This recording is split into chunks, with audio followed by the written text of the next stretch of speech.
अज़रा जो कुछ दिनों से अपनी माँ के घर में मौजूद है, उसे इस बात का मुकम्मल एहसास है कि फुप्पो बुरी तरह से जमाल को उसके ख़िलाफ़ बरगला रही होंगी। मगर क्या करे, फ़िलहाल मजबूरी है, उसके घरवालों को उसकी ज़रूरत है।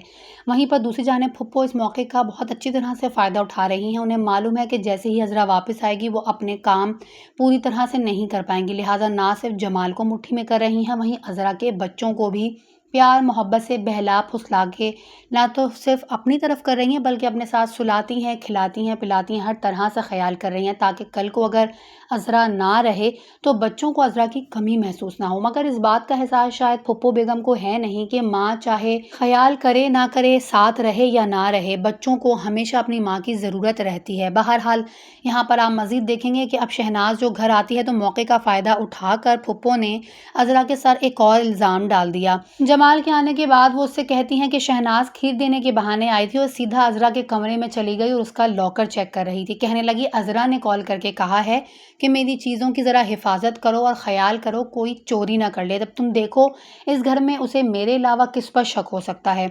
उसकी सिर्फ मुझसे नहीं बनती, बाकी तो वो सब पे एतमाद करती है। ये बातें सुनने के बाद जमाल, जो अब फ़िलहाल कानों का कच्चा हो चुका है, या ये कहना चाहिए कि माजी में जो कुछ अज़रा ने किया उसके बाद उस पर भरोसा नहीं कर पा रहा, कॉल करके उससे बहुत लड़ाई करता है। ठीक ठाक बातें सुनाई, जिसके जवाब में अज़रा ने भी कह दिया, अगर वो फुप्पो तुम्हारा इतना ख्याल कर रही हैं, इतना तुम्हें अच्छे तरीके से रखा हुआ है, तो फिर मैं यहाँ से आती ही नहीं हूँ।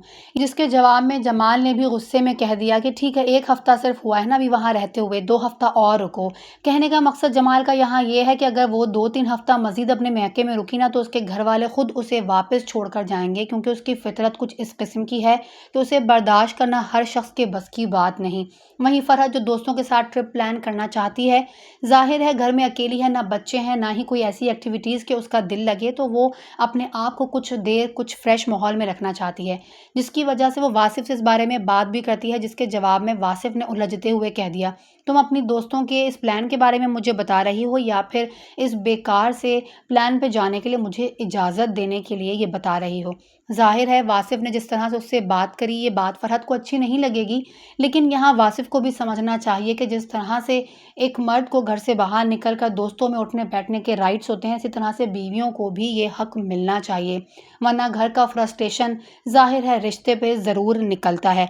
बहरहाल दोस्तों, यहाँ पर फ़िलहाल थोड़ी बहुत नोक-झोंक तो इसी तरह से चलती रहेगी, मगर असल तमाशा उस वक्त शुरू होगा जब अज़रा घर वापस आएगी और उसे आने के बाद मालूम होगा कि उसके पीठ पीछे फुप्पो और सायरा ने कितने घटिया खेल खेले हैं और उसे जमाल से इस तरह से वरगला दिया है कि अब जमाल के सामने अज़रा मौजूद भी हो तो उसे फ़र्क नहीं पड़ेगा।